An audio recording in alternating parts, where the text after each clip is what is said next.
എല്ലാവർക്കും പ്രസ് സ്റ്റോപ്പിലേക്ക് സ്വാഗതം.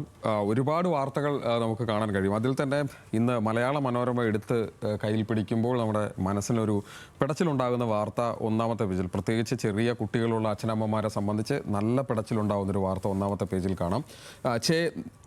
നിങ്ങൾ മനുഷ്യരോ എന്നാണ് അതിനവർ ഹെഡ്ലൈൻ കൊടുത്തിരിക്കുന്നത്. ഡേ കെയർ സെൻറ്ററിൽ കുഞ്ഞുങ്ങളെ വാഷിംഗ് മെഷീനിലിട്ട് കൊടും ക്രൂരത എന്നാണ് ആ വാർത്ത. കൊടിയ പീഡനം, കുട്ടികൾ കരഞ്ഞതിൻ്റെ പേരിൽ ക്രൂരത കാട്ടിയ 5 ആയമാർക്കെതിരെ കേസ്. ഇത് കർണാടകയിലെ ബംഗളൂരുവിലാണ് ഇത്രയും ക്രൂരമായ ഇടപെടലുണ്ടായത്. പേടിച്ച് വിറച്ച് അലമുറയിട്ട കുരുന്നുകളുടെ പിഞ്ചുവായിലേക്ക് പൈപ്പിൽ നിന്ന് ശക്തമായി വെള്ളം ചീറ്റുന്നു. അവരെ വാവിട്ട് കരയുന്ന കുഞ്ഞുങ്ങളെ എടുത്ത് വാഷിംഗ് മെഷീനിലേക്ക് ഇടുന്നു. ഏങ്ങലടിക്കുന്ന കുഞ്ഞുങ്ങളെ ബാത്റൂമിൽ പൂട്ടിയിടുന്നു. അങ്ങനെ ആ കുട്ടികൾ വളരെ 2 or 3 വയസ്സുള്ള കുഞ്ഞു മക്കളെ ഇത്രത്തോളം ക്രൂരമായൊരു ട്രോമയിലേക്ക് വീഴ്ത്തിയ 5 ആളുകളുടെ കാര്യമാണ് വളരെ പ്രധാനപ്പെട്ട വാർത്തയായി മനോരമ ഇന്ന് ഒന്നാമത്തെ പേജിൽ കൊടുക്കുന്നത്. മറ്റു വളരെ പൊളിറ്റിക്കലായ ഒരുപാട് വാർത്തകൾ ഉള്ളപ്പോൾ പോലും ആദ്യം ഈ വാർത്ത കാണുമ്പോൾ നമ്മുടെ മനസ്സിലുണ്ടാകുന്ന വിങ്ങൽ കൊണ്ടാണ് ആദ്യം ആ വാർത്ത പറഞ്ഞത്. മാധ്യമ പത്രത്തിൽ ഇന്ന് പറയുന്ന വാർത്ത, വിഴിഞ്ഞം വിദേശ നിക്ഷേപം ആരും അറിയാതെ എന്നാണ് അതിന് ഹെഡ്ലൈൻ കൊടുത്തിരിക്കുന്നത്. സർക്കാരിനെ അറിയിച്ചിട്ടില്ല എന്ന് മുഖ്യമന്ത്രി പറയുന്നു. ആശങ്ക ഉണ്ടാക്കുന്നത് എന്ന് പ്രതിപക്ഷ നേതാവ് പറയുന്നു. സർക്കാരിനെ അറിയിക്കേണ്ട നിലയിൽ കാര്യങ്ങൾ എത്തിയിട്ടില്ല എന്നാണ് അദാനി ഗ്രൂപ്പ് പറയുന്നത്. അതായത് ഇവിടെ കേരളത്തിലെ ഭൂമിയിലാണ് കാര്യങ്ങളൊക്കെ നടക്കുന്നതെങ്കിലും അത് സർക്കാരിനെ അറിയിക്കേണ്ട തരത്തിലേക്കൊന്നും കാര്യങ്ങൾ എത്തിയില്ല എന്ന നിലപാട് സ്വീകരിക്കുന്നു അദാനി ഗ്രൂപ്പ് എന്നുള്ളതാണ്. ഏതായാലും ഇന്നലെ സഭയിൽ ആ വിഷയം വന്നത് ഉൾപ്പെടെയുള്ള കാര്യങ്ങൾ ചേർത്ത് വെച്ചുകൊണ്ടാണ് മാധ്യമം ആ വാർത്ത റിപ്പോർട്ട് ചെയ്യുന്നത്. സർക്കാർ അറിഞ്ഞില്ല എന്ന് സുപ്രഭാതം പറയുന്നു. അനുമതിയില്ലാതെ കൈമാറ്റം സാധ്യമല്ലെന്ന് മുഖ്യമന്ത്രി പറഞ്ഞ കാര്യമാണ്. 13,270 കോടി രൂപയുടെ നിക്ഷേപമാണ് എന്നുള്ള കാര്യം കൂടി പറഞ്ഞുകൊണ്ടാണ് സുപ്രഭാതം ആ വാർത്ത ഒന്നാമത്തെ പേജിൽ നൽകുന്നത്. ജനയുഗം പറയുന്നത് തുറമുഖ ഭാവിക്ക് അപകടം എന്നാണ് ആശങ്കയുണ്ടാക്കുന്ന കാര്യമെന്ന് പ്രതിപക്ഷ നേതാവ്. നമ്മൾ നേരത്തെ പറഞ്ഞ കാര്യങ്ങളെല്ലാം വരുമാന വിഹിതത്തിലും കുറവ് വരുത്തും എന്ന നിലയിലേക്ക് കാര്യങ്ങൾ പോകുന്നു എന്നുള്ള തരത്തിലാണ് ജനയുഗം ആ വാർത്ത ഇന്ന് ഒന്നാമത്തെ പേജിൽ റിപ്പോർട്ട് ചെയ്യുന്നത്. ദേശാഭിമാനി പറയുന്നത് വിഴിഞ്ഞം ഓഹരി കൈമാറ്റത്തിൽ ആശങ്ക എന്നാണ്. ഇക്കാര്യത്തിൽ ഒരു യു-ടേൺ ദേശാഭിമാനിയുടെ ഭാഗത്തുനിന്നുണ്ടായിരുന്നു. അതായത് ഇന്നലെ ദേശാഭിമാനി പറഞ്ഞത് ഇടത് സർക്കാരിൻ്റെ ദീർഘവീക്ഷണത്തോടെയുള്ള ഇടപെടൽ കൊണ്ടാണ് ഇത്തരത്തിൽ നിക്ഷേപം ഉണ്ടായതെന്നാണ് ഇന്നലെ ദേശാഭിമാനി പറഞ്ഞതെങ്കിൽ ഇന്ന് ദേശാഭിമാനി അത് തിരുത്തുകയാണെങ്കിൽ അത് വിഴുങ്ങുകയാണ്. വിഴിഞ്ഞം ഓഹരി കൈമാറ്റത്തിൽ ആശങ്ക എന്ന നിലയിലേക്ക് ദേശാഭിമാനിയുടെ വാർത്തയിൽ മാറ്റമുണ്ടാകുന്നു എന്നുള്ളതും ശ്രദ്ധേയമാണ്. അടുത്ത വാർത്ത കേരള കൗമുദിയിലാണ്.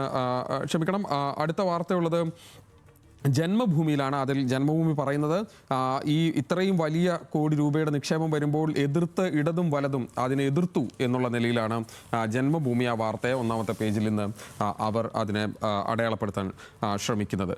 വീണ്ടും മനോരമയിലേക്ക് വന്നാൽ മനോരമയിലെ വീണ്ടും മെട്രോ വാർത്തയിലാണ് മറ്റൊരു വാർത്ത. അത് സഭയുമായി ബന്ധപ്പെട്ട വാർത്ത തന്നെയാണ്. ആദ്യ സഭാ സമ്മേളനത്തിന് കൊടിയിറങ്ങി എന്നാണ്. ചരിത്ര തീരുമാനങ്ങൾ, നിർണായക നടപടികൾ എന്നാണ്. വീഴാതെ വിവാദങ്ങൾ എന്നൊരു ചിത്രം കൂടി കൊടുത്തിട്ടുണ്ട്. ചൂടേറിയ ചർച്ചകൾക്കും വാഗ്വാദങ്ങൾക്കും താൽക്കാലിക വിരാമം. ഇനി ചർച്ചകളും തർക്കങ്ങളും ഏറ്റുമുട്ടലുകളും പുറത്തേക്ക്, തൽക്കാലത്തേക്ക് സഭ അടച്ചു എന്നുള്ള നിലയിൽ മെട്രോ വാർത്ത ഒന്നാമത്തെ പേജിൽ ആ വാർത്ത കൊടുക്കുന്നുണ്ട്. മറ്റൊരു കാര്യം മദ്യനയവുമായി ബന്ധപ്പെട്ടതാണ്. മദ്യനയത്തിൽ പോർവീര്യം എന്നാണ് മാതൃഭൂമി ഹെഡ്ലൈൻ കൊടുത്തിരിക്കുന്നത്. നികുതി നിർദ്ദേശം ധനകാര്യ ബിൽ പാസാക്കി. പ്രതിപക്ഷത്തിൻ്റെ ചിയേഴ്സ് ഇല്ല ഇക്കാര്യത്തിലെന്നാണ്. കേരളം മുഴുവൻ ഇത് ചർച്ച ചെയ്യട്ടെ, തുടർന്ന് വേണമെന്ന് തീരുമാനിച്ചാൽ മാത്രമേ നികുതി വകുപ്പ് നടപടിയെടുക്കൂ. വീര്യമുള്ള മദ്യം കുറച്ച് വീര്യം കുറഞ്ഞ മദ്യത്തിലേക്ക് പോകണമെന്നാണ് ലോകാരോഗ്യ സംഘടനയുടെ റിപ്പോർട്ട്. ഇതനുസരിച്ചാണ് കർണാടക സർക്കാർ നികുതി ഘടനയിൽ മാറ്റം വരുത്തി. അതുതന്നെയാണ് ഇവിടെയും കേരള സർക്കാർ ചെയ്തു എന്നുള്ളത് എന്ന ന്യായീകരണമാണ് ഇന്ന് ഇക്കാര്യത്തിൽ വി.ഡി. സതീശൻ മുഖ്യമന്ത്രി നൽകുന്നതോടുകൂടി മാതൃഭൂമി പറയുന്നുണ്ട്. കേരള കൗമുദി പറയുന്നത് വീര്യം കുറഞ്ഞ മദ്യം ബില്ലിലായി എന്നുള്ളതാണ്. നികുതി നിരക്ക് നിയമസഭ അംഗീകരിച്ചു എന്നുള്ള കാര്യം കേരള കൗമുദി പറയുന്നുണ്ട്. അതോടൊപ്പം ഇക്കാര്യത്തിൽ ദേശാഭിമാനി പറയുന്നത് മദ്യമൊഴുക്കാൻ സർക്കാർ എന്നാണ്. ധനകാര്യ ബിൽ പാസാക്കി, പ്രതിപക്ഷം സഭാ നടപടികൾ ബഹിഷ്കരിച്ചു. മുന്നണിയും വകുപ്പ് മന്ത്രിയും അറിയാതെയാണ് നികുതി ഇളവ് നിർദ്ദേശം മുഖ്യമന്ത്രി ബജറ്റിൽ തിരികെ കയറ്റിയത് എന്നുകൂടി പറഞ്ഞുകൊണ്ടാണ് ദേശാഭിമാനി പൊളിറ്റിക്കലി ആ വാർത്ത റിപ്പോർട്ട് ചെയ്യുന്നത്. മനോരമയിൽ വാർത്ത ശേഷം കാഴ്ചയിൽ എന്നാണ്. തിരഞ്ഞെടുപ്പ് കമ്മീഷണർ ശേഷാദ്രിനാഥന്റെ നിയമനം പ്രാബല്യത്തിൽ. സംഘപരിവാർ ബന്ധത്തിന്റെ പേരിൽ എതിർപ്പ് സ്ഥലത്തില്ലാതിരുന്നിട്ടും ഗവർണർ ഡിജിറ്റലായി ഒപ്പിട്ടു. UDF തർക്കം വഴിത്തിരിവിൽ എന്നുള്ള എന്നുള്ള നിലയിൽ അതാണ്. അതായത് എന്തായിരിക്കും സംഭവിക്കാൻ പോകുന്നത് ശേഷാദ്രിനാഥൻ്റെ കാര്യത്തിൽ എന്നുള്ളത് കാഴ്ചയിൽ ഇനി കണ്ടു അറിയണം എന്നുള്ള നിലയിലാണ് മനോരമ ആ വാർത്തയെ ഇന്ന് പ്ലേസ് ചെയ്തിരിക്കുന്നത്. വീക്ഷണം മറ്റൊരു വാർത്ത പറയുന്നുണ്ട്. അത് FCRI ഭേദഗതിക്കെതിരെ നിയമസഭയിൽ പ്രമേയം പാസാക്കിയതാണ്. കേന്ദ്രം തിരുത്തണം എന്നാണ്. ചാരിറ്റി പ്രവർത്തനങ്ങളെ ദോഷകരമായി ബാധിക്കുമെന്ന് മുഖ്യമന്ത്രി പറഞ്ഞ കാര്യം കൂടി ചേർത്ത് വെച്ചുകൊണ്ടാണ് വീക്ഷണം ആ വാർത്ത റിപ്പോർട്ട് ചെയ്യുന്നത്. ഇനിയിപ്പോൾ ദേശീയ തലത്തിലുള്ള വാർത്തയിൽ ഏറ്റവും പ്രധാനപ്പെട്ട വാർത്തയിലൊന്ന് മംഗളം ഇന്ന് ഒന്നാമത്തെ പേജിൽ കൊടുക്കുന്ന അയോധ്യയിലേക്ക് ED എന്നാണ്. SBI ജീവനക്കാരും സംശയ നിഴലിൽ വൻ കവർച്ച കുംഭമേളക്കിടെ നടന്നു എന്നുള്ളതാണ്. കൂടുതൽ കട്ടത് അളിയന്മാർ എന്നടക്കം ചേർത്ത് വെച്ചുകൊണ്ടാണ് വരുന്നത്. ഇനിയിപ്പോൾ ED വന്ന് എന്തൊക്കെ കണ്ടെത്തും, അല്ലെങ്കിൽ ആ തരത്തിലേക്ക് കാര്യങ്ങൾ ഉണ്ടാകുമോ എന്നുള്ളത് കാത്തിരുന്ന് കാണണം. അതായത് അവരുടെ കാര്യം അവരെന്തെങ്കിലും ചെയ്യും എന്ന് നമുക്ക് വിചാരിക്കാം എന്ന തരത്തിലാണ് യഥാർത്ഥത്തിൽ ആ കാര്യങ്ങൾ മുമ്പോട്ട് പോകുന്നതെന്ന് വേണമെങ്കിൽ പറയാം. ദീപികയിലേക്ക് വരുമ്പോൾ ദീപിക 2 വാർത്തകളുണ്ട്. അതിലൊന്ന് ബിൽ വർഷകാല സമ്മേളനത്തിൽ പരിഗണിക്കാൻ പോകുന്ന ഒരു ബില്ലുമായി ബന്ധപ്പെട്ടാണ്. ജയിലിലായാൽ മന്ത്രിപ്പണി തെറിക്കുമെന്നുള്ളതാണ്. അറസ്റ്റിലായി കസ്റ്റഡിയിൽ കഴിയുന്ന മന്ത്രിമാരെ പദവിയിൽ നിന്ന് നീക്കം ചെയ്യുന്ന വിവാദ ബിൽ പാർലമെന്റിന്റെ വർഷകാല സമ്മേളനത്തിൽ പരിഗണനയ്ക്ക് എത്തിയേക്കും എന്നുള്ള കാര്യം ദീപിക പറയുന്നു. അതോടൊപ്പം തന്നെ സ്വകാര്യ കമ്പനി ഇന്ധനവില കുറച്ചു, കൊള്ളവില കുറയ്ക്കാതെ പൊതുമേഖലാ കമ്പനികൾ എന്ന് ദീപിക വിമർശിക്കുന്നുണ്ട്. ഇന്ന് പ്രധാനപ്പെട്ട ഒരു വാർത്തയായി തന്നെ അതിലൊരു മറ്റൊരു ഹെഡ്ലൈൻ മാതൃഭൂമിയിലുണ്ട്. അത് കുറെ കൂടി നമുക്ക് ടച്ചിങ് ആയി തോന്നും. കുന്നോളം കൂട്ടി കടുകോളം കുറച്ചു എന്നാണ്. കുറച്ചത് 7 തവണയായി 1544 രൂപ കിട്ടിയ ശേഷം, അതായത് 180 രൂപ പാചകവാതകത്തിന് കുറച്ചു. പക്ഷേ 1500 രൂപ കൂട്ടിയതിന് ശേഷം ഏതാണ്ട് കൂട്ടിയതിൻ്റെ 10% അല്ലെങ്കിൽ 15% മാത്രം പൈസ കുറയ്ക്കുകയും അത്രയും രൂപ ഇപ്പോഴും കൂടി നിൽക്കുകയും ചെയ്യുന്നു എന്നുള്ള കാര്യം കൂടി ചൂണ്ടിക്കാണിച്ചുകൊണ്ടാണ് മാതൃഭൂമി ആ വാർത്ത റിപ്പോർട്ട് ചെയ്യുന്നത്. ചന്ദ്രികയിലെ വാർത്ത അന്വേഷണം റിയാസിലേക്കും എന്നുള്ളതാണ്. മാസപ്പടി കേസിൽ അന്വേഷണം റിയാസിലേക്കും പോകുന്നു. അക്കൗണ്ടുകൾ പരിശോധിക്കും. ലക്ഷ്യം പണം ചിലവിട്ട വഴി എന്നുള്ള കാര്യം ചന്ദ്രിക റിപ്പോർട്ട് ചെയ്യുന്നു. അതോടൊപ്പം തന്നെ തൊട്ടപ്പുറം ശബരിമല സ്വർണ്ണക്കൊള്ള തുറന്നുപറച്ചിൽ പേടിയിൽ CPM എന്നാണ്. നടപടി വൈകുന്നത് പാർട്ടിയെ വെട്ടിലാക്കുന്നു. ക്യാപ്സ്യൂൾ നഷ്ടപ്പെട്ട സൈബർ വിങ്ങുമെന്ന് പൊളിറ്റിക്കലി കൂടി ചന്ദ്രിക വാർത്ത ഇന്ന് ഒന്നാമത്തെ പേജിൽ അവർ വളരെ പ്രധാനപ്പെട്ട വാർത്തയായി റിപ്പോർട്ട് ചെയ്യുന്നുണ്ട്. മംഗളം പത്രത്തിൽ ഒരു വാർത്ത കൂടിയുണ്ട്. അത് കേരളവുമായി എല്ലാ പത്രത്തിലും ആ വാർത്തയുണ്ട്.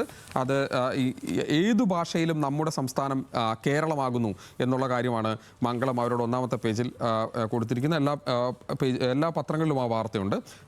കേരള കൗമുദിയിൽ ഒരു ടച്ചിങ് ആയിട്ടുള്ള മറ്റൊരു സ്റ്റോറിയുണ്ട്. അത് ഒരു വസ്ത്രക്കടയിൽ ആരും മിണ്ടില്ല, പുഞ്ചിരി സമ്മാനം എന്നാണ്. തൊഴിലാളികളുടെ മകൻ സൂപ്പർവൈസറായി, ജീവനക്കാരെല്ലാം ഭിന്നശേഷിക്കാർ എന്നുള്ളതാണ്. MV ഹാരിസ്, കണ്ണൂരിലുള്ള MV ഹാരിസിൻ്റെ കടയാണ്. അദ്ദേഹം അതിന് മറ്റുള്ളവർ അവരുടെ വൈകല്യമാണ് കണ്ടത്, ഞാൻ അവരുടെ കഴിവുകളാണ് കണ്ടത് എന്ന് പറയുന്നുണ്ട്. അതിലൊരു ചിത്രം കൂടി ചേർത്ത് വെച്ചുകൊണ്ടാണ് അദ്ദേഹം ഒരു നിലപാടുമായി മുമ്പോട്ട് പോകുന്ന ആ വാർത്ത കൗമുദിയുടെ സ്പെഷ്യലായി ഇന്ന് കേരള കൗമുദിയുടെ ഒന്നാമത്തെ പേജിൽ തന്നെ നമുക്ക് കാണാൻ കഴിയും.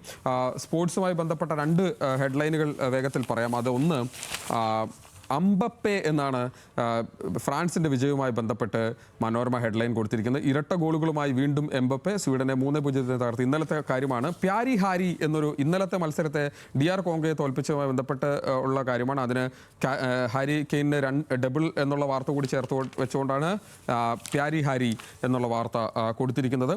1-2 എഡിറ്റോറിയൽ കൂടി വായിച്ച് വളരെ വേഗത്തിൽ അവസാനിപ്പിക്കാം. അതിലൊന്ന്, സർക്കാരിനെ ഇരുട്ടിൽ നിർത്തരുത് എന്നുള്ളതാണ്. ഒരു സഭാ സമ്മേളനം കഴിഞ്ഞപ്പോൾ ഉണ്ടായ പ്രശ്നങ്ങളെക്കുറിച്ച് പറയാനാണ് അത് പറയുന്നത്.